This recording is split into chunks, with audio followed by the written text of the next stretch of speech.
अल्लाहुम्मा इन्नी असअलुका ईमानन तुबाशिरु बिही क़ल्बी व यक़ीनन हत्ता अअलम अन्नहु लन युसीबनी इल्ला मा कतबत ली वरज़्क़नी मिनल ऐश बिमा क़समत ली या अरहमर राहिमीन। गुफ्तगू के दूसरे मरहले में एक हिस्सा, अहम हिस्सा दुआए सहर का। गुज़िश्ता इसके पहले वाले हिस्से में जो दुआए सहर का पहला हिस्सा बयान किया गया, उसमें दुआ की अहमियत और दुआए सहर के इब्तिदाई जुमलात को वाज़ेह किया गया, थोड़ी सी उसकी तशरीह बयान की गई। और अब हम गुफ्तगू करते करते खालिक कायनात से राज और नियाज के तरीक़े पर बहस और डिस्कस करते करते यहाँ तक पहुँचे थे कि हमें ये तालीम दी जाती है कि सहर के वक्त माह मुबारक रमज़ान में ये दुआ करो कि परवरदिगार आलम, हम तुझसे मुतालबा करते हैं, तुझसे दुआ करते हैं। किस चीज़ की दुआ करते हैं? ऐसा ईमान अता फरमा दे कि जो ईमान हमारे क़ल्ब की गहराई में उतरा हुआ हो। अल्लाहुम्मा इन्नी असअलुका ईमानन तुबाशिरु बिही क़ल्बी, ऐसा ईमान हो जो क़ल्ब की गहराई में उतरा हुआ हो, यकीनन हम वाकई मोमिन बन सकें। और फिर उसके बाद इस सिलसिले को आगे बढ़ाते हुए बयान किया गया कि वयकीनन हत्ता आलमा अन्नहु लन युसीबनी इल्ला मा कतबत ली, और परवरदिगार हमें यकीन की दौलत से नवाज दे, ऐसा यकीन अता फरमा दे कि हमें भरोसा हो, आलम हम जान लें कि परवरदिगार आलम हम तक वही पहुँचेगा जो तूने हमारी किस्मत में लिख दिया है। और परवरदिगार आलम हमें राज़ी कर दे ज़िंदगी में उस चीज़ से कि जो तूने हमारी किस्मत में लिख दिया है। ऐ सबसे ज़्यादा रहमत नाजिल करने वाले, यहाँ पर यह अर्ज़ करूँ कि ईमान की मजबूती की दुआ बड़ी अहम दुआ है। हर लम्हा ईमान की बका के सिलसिले में इंसान को दुआ करते रहना चाहिए, आक़िबत बखैर हो। तारीख़ में ऐसी मिसालें गुज़री हैं कि जब ज़िंदगी में अहले बैत के साथ लोगों ने वक्त गुजारा, मगर जाने से पहले पहले ईमान डगमगा गया। इसकी नुमाया मिसाल तलहा और ज़ुबैर की है। बिलख़ुसूस ज़ुबैर जो अमीरुल मोमिनीन रसूल अकरम का खुफीज़ाद भाई भी था, हर जंग में अली के साथ शाना बशाना रहने की कोशिश करता था, अली की तरफ से जंग करता था। जब अली के दरवाज़े पर खलीफा अव्वल के ज़माने में खलीफा दोम के हुक्म से खलीफा दोम के साथ एक पूरी फ़ौज आई थी जो आग और लकड़ी लेकर के आ गई और बीबी फ़ातिमा ज़हरा अमीरुल मोमिनीन के घर में आग लगा दी। जलता हुआ दरवाज़ा फ़ातिमा ज़हरा के पहलू पर गिराया। उस वक्त जिस इंसान ने अली की तरफ से अली की हिमायत में तलवार खींची थी और खलीफा दोम जो बाद में खलीफा दोम खिलाफत के तख्त पर जिसको बैठने का मौका मिला, उसके ख़िलाफ़ ज़ुबैर ने तलवार खींची थी। यह अलग बात है कि उस वक्त मसलहत का तकाजा न था, लिहाजा अमीरुल मोमिनीन के इशारे पर उन्होंने अपनी खिंची हुई तलवार को वापस नियाम में डाल लिया। लेकिन वही ज़ुबैर जंग जमल में हज़रत अली के मुकाबले में आ गए, लड़ते हुए आ गए, आक़िबत बखैर न हो सकी। लिहाजा दुआ करते रहना चाहिए, परवरदिगार आलम हमें ईमान पे बाकी रख, और दुनिया से हम उठें तो ईमान की दौलत के साथ उठें, आशिक़ अहले बैत बन करके उठें, आले मोहम्मद के रास्ते पर चलते हुए दुनिया से उठें। परवरदिगार आलम हम राज़ी रहें उस चीज़ पर कि जो तूने हमें अता किया है, हर हाल में राज़ी रहें, हर कैफियत में राज़ी रहें, जो कुछ भी होता रहे राज़ी रहें, रज़ायत के साथ ज़िंदगी आगे बढ़ाते रहें। ये दर्स भी हमको खानवादा रिसालत से मिला है। चुनांचे शेख अब्बास क़ुम्मी रहमतुल्लाह अलैह अपनी किताब मुंतक़ल अमाल में और बहुत से मुफस्सिरीन तफसीर की किताबों में ये वाक़या तहरीर करते हैं कि जब सूरह ज़ुहा की आयत आई, वलसौफ़ युअतीक रब्बुका फ़तरज़ा, आपको अनकरीब आपका रब इतना देगा कि आप राज़ी हो जाइए, तो ये ज़ाहिर में ख़िताब नबी से है, मगर इसके शान नज़ूल के तौर पर उलमा तहरीर करते हैं नबी अकरम एक रोज़ वारिद ख़ाने बतूल होते हैं तो क्या देखते हैं, बीबी फ़ातिमा ज़हरा चक्कियाँ चला रही हैं, गर्मी का ज़माना है, चक्की चलाते चलाते हाथों में वरम आ गए हैं, अपने पसीने और अरक जिस्मानी में शराबोर हैं। जब बेटी की इस हालत को बाप ने देखा तो बाप की आंखें नम हो गईं और एक जुमला तसल्ली देते हुए फरमाया, इसबरी या बुनैया अला मरारत दुनिया, ऐ मेरी बेटी दुनिया की रोज़ो शब की आमद व गुज़श्त पर सब्र करो, आखिरत में अल्लाह तुम्हें इससे बेहतर अता करेगा। बीवी फातिमा ज़हरा ने बड़ी शान बेनियाजी से फरमाया, ऐ बाबा मैं हर हाल में खुश हूँ, हर हाल में राज़ी हूँ, खुदा मुझे जिस हाल में रखे, चाहे खुशी के और फरावानी के हालात हों या तंगदस्ती और मुसीबत के अय्याम हों, मैं हर हाल में राज़ी हूँ, हर हाल में खुश हूँ। न जाने किस शान बेनियाजी से बीवी ने फरमाया था कि जिब्रील अमीन अल्लाह की तरफ से आया कुरानी का तोहफा लेकर के आ गए, और असौफ योती का रब्बो का फतरजा, ऐ नबी आपके ज़रिए से आपकी बेटी को ये बशारत दी जा रही है कि करीब आपका रब आपको इतना देगा कि आप राज़ी हो जाइए। तो हमें सीरत अहले बैत पर चलने की तौफीक हासिल हो जाए, ये दुआ करते रहना चाहिए और हमें कोशिश भी करनी चाहिए कि हम हर हाल में राज़ी रहें, जिस हाल में अल्लाह रखे राज़ी रहें।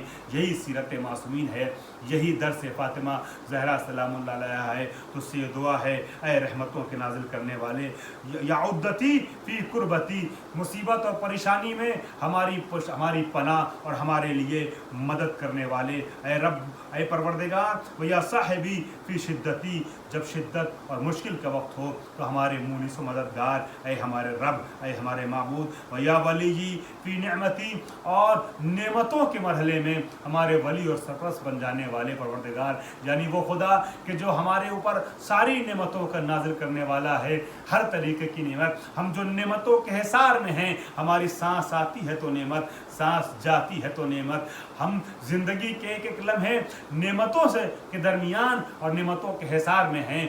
हर लम्हा तेरी नेमतें नाजिल हो रही हैं। परवरदिगार तू वली ये नेमत है। परवरदिगार तेरा किस किस बात पे शुक्र अदा करें, हम तेरी नेमतों पे शुक्र अदा नहीं कर सकते हैं, हालांकि शुक्र मुनिम हर नेमत पे वाजिब है। बस ये कह सकते हैं कि हमारी कोताहियों को अपनी बुजुर्गवारी की वजह से दामन अफ़्व में जगह देना और हमारी कम नेकियों को भी अजीम और कसीर नेमत समझ करके, नेकियां समझ करके कबूल कर लेना। या गायती फ़ी रग़बती, हमारी रग़बतों की इंतहा तेरी ज़ात है। अंत सातिर औरती, परवरदिगार आलम तू हमारी शर्मगाहों का छुपाने वाला है। मुराद सिर्फ शर्मगाह नहीं है बल्कि सारे अयूब हैं। परवरदिगार जो हमारे अयूब पे पर्दा डालने वाला है। मौला कायनात ने क्या खूब फरमाया दुआए कुमैल में, कम मिन कबीहिन सतरता व कम मिन सनाइन जमीनिन लस्तु अहलन लहू नशरता। परवरदिगार आलम कितनी ऐसी अच्छाइयाँ हैं जो मुझ में नहीं पाई जाती मगर तूने अपने करम की वजह से मशहूर कर दी हैं, और कितनी ऐसी बुराइयाँ हैं जो मुझ में पाई जाती हैं मगर तूने अपने फजल की वजह से उस पर पर्दा डाले रखा है। मुझे वाक़या याद आ गया कौम मूसा के उस गुनहगार का कि परवरदिगार कैसा सत्तार है कि जो हमारे ऐब पे पर्दा डाले रहता है। जनाब मूसा के ज़माने में कहत पड़ गया, पानी बरस नहीं रहा था। उस वक्त जनाब मूसा अलैहिस्सलातु वस्सलाम अपनी कौम वालों के साथ गए और जाने के बाद दुआएं इस्तिस्का करते हैं। तलब बारान के लिए जो दुआएं होती हैं, जो अमाल होते हैं वो अंजाम देते हैं, बारिश नहीं होती। एक मरतबा कलीमुल्लाह अपने रब से बातें करते हुए पूछते हैं, खुदाया क्या वजह है, बारिश क्यों नहीं हो रही है। आवाज़ कुदरत आती है, मूसा तुम्हारे दरमियान एक ऐसा गुनहगार है जिसने कुछ ऐसी ख़ताएँ अंजाम दी हैं कि उसकी ख़ता की वजह से हमारे रहमत रूठ गई है। जब तक वो तुम्हारे दरमियान रहेगा, तुम्हारे दरमियान मौजूद रहेगा, उस वक्त तक रहमतों का नुज़ूल ना होगा।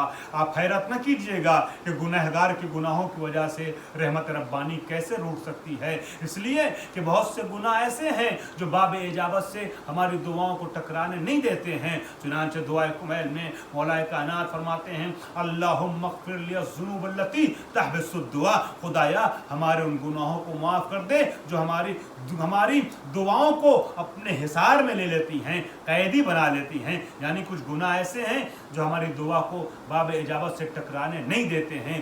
یہی وجہ ہے کہ جناب موسیٰ علیہ السلام کے قوم کا وہ گنہگار ایسا تھا کہ جس کی وجہ سے دعا باب اجابت سے ٹکرا نہ رہی تھی، ٹکرا نہ سکی۔ تو جناب موسیٰ نے اپنی قوم والوں سے خطاب کرتے ہوئے کہا تم میں کون ایسا گنہگار ہے ذرا ہمارے درمیان سے ہٹ جائے، اس لیے کہ جب تک وہ رہے گا گناہوں کی وجہ سے اس کے رحمتوں کو نزول نہ ہوگا۔ اس وقت جناب موسیٰ اپنی قوم سے کہتے ہیں اور اس کے بعد دیکھتے رہتے ہیں، کوئی بھی جاتا نہیں ہے، اور یہاں تک کہ گھٹا چھاتی ہے، ابر آتا ہے، بارش نازل ہونے لگتی ہے، بارش ہونے لگتی ہے، پانی برسنے لگتا ہے۔ جناب موسیٰ علیہ السلام اپنے رب سے سوال کرتے ہیں خدایا کوئی گیا بھی نہیں، بارش ہونے لگی، جبکہ تو نے کہا تھا ہمارے درمیان ایسا گنہگار ہے کہ جس کی گناہ کی وجہ سے تیری رحمت روٹ گئی ہے۔ جناب موسیٰ سے پروردگار نے فرمایا موسیٰ ہم ستار العیوب ہیں، اس نے گناہ کیا تھا، ہم نے پردہ ڈالے رکھا تھا، مگر جب تمہارے درمیان سے نہ گیا اور تم نے جانے کو کہا تو اس نے دل کی گہرائی سے یہ دعا کی پروردگار میرے عیب اور میرے گناہ کو یا میں جانتا تھا یا تو جانتا تھا تو جانتا ہے، اگر میں ان کے درمیان سے چلا جاؤں گا تو میری رسوائی ہو جائے گی، سب کو پتہ چل جائے گا وہ گنہگار میں ہوں، خدایا اپنی رحمت بھیج دے اور مجھے گناہوں کی سزا یہاں دنیا میں رسوائی کی شکل میں نہ دے، لہٰذا پروردگار تجھ سے معافی کا طلبگار ہوں، مجھے معاف کر دے۔ اس نے چونکہ صدق کے دل سے مغفرت کی دعا کی، ہم نے اس کی دعا قبول کر لی اور اب رحمتوں کا نزول ہونے لگا، بارش ہونے لگی۔ جناب موسیٰ علیہ السلام پوچھتے ہیں خدایا وہ کون بندہ ہے جو اس طریقے سے گناہ کرتا تھا کہ تیری رحمت روٹ گئی تھی، اب ہم کو ذرا بتا تو دے، اب تو نے معاف کر دیا۔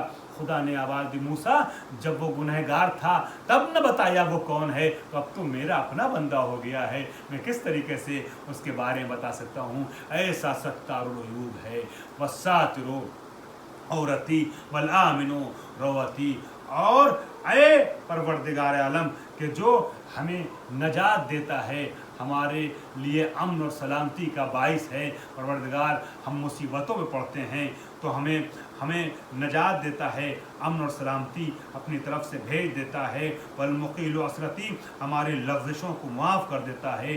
فاغفر لی خطیئتی یا ارحم الراحمین، اے پروردگار عالم ہماری خطاؤں کو معاف کر دے، تو سب سے زیادہ رحمت نازل کرنے والا ہے۔ آئیے ہم دعائے سحر کے ان آخری جملات میں، دعائے سحر کے لمحات میں اور سحر کے وقت اپنے رب سے یہ دعا کریں، پروردگار عالم تجھے ہم تیرے معصومین کا واسطہ دے کے دعا کرتے ہیں، تو کریم ہے پروردگار، ہم ذلیل ہیں مگر تو عزیز ہے، ذلیل نہیں مانگتا مگر عزیز سے۔ پروردگار عالم ہم فقیر ہیں اور تو غنی ہے، فقیر پہ رحم نہیں کرتا مگر وہ کہ جو غنی ہوتا ہے، جو بے نیاز ہوتا ہے۔ پروردگار ہم خاطی ہیں اور تو غفور ہے، کون معاف کر سکتا ہے خاطی کی خطاؤں کو سوائے وہ جو غفور ہے۔ پروردگار عالم ہم سے لغزشیں ہوتی ہیں اور تو رحیم ہے، لغزش کرنے والوں کو کون معاف کر سکتا ہے سوائے رحمت نازل کرنے والے، سوائے رحیم کے۔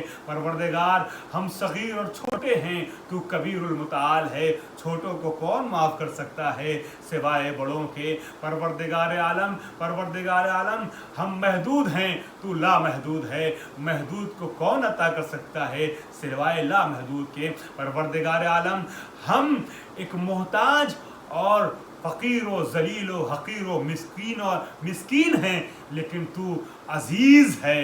خداوند عالم تیری عزیز ذات کو، تیرے عزیز بندوں کا، آل محمد کا واسطہ ہے، پروردگار ہماری بخششوں کو، ہماری لغزشوں کو بخش دے اور محمد و آل محمد پر رحمت نازل فرما۔ بسم اللہ الرحمن الرحیم، ان اللہ وملائکتہ یصلون علی النبی یا ایھا الذین آمنوا صلوا علیہ وسلموا تسلیما، اللہم صل علی محمد وآل محمد۔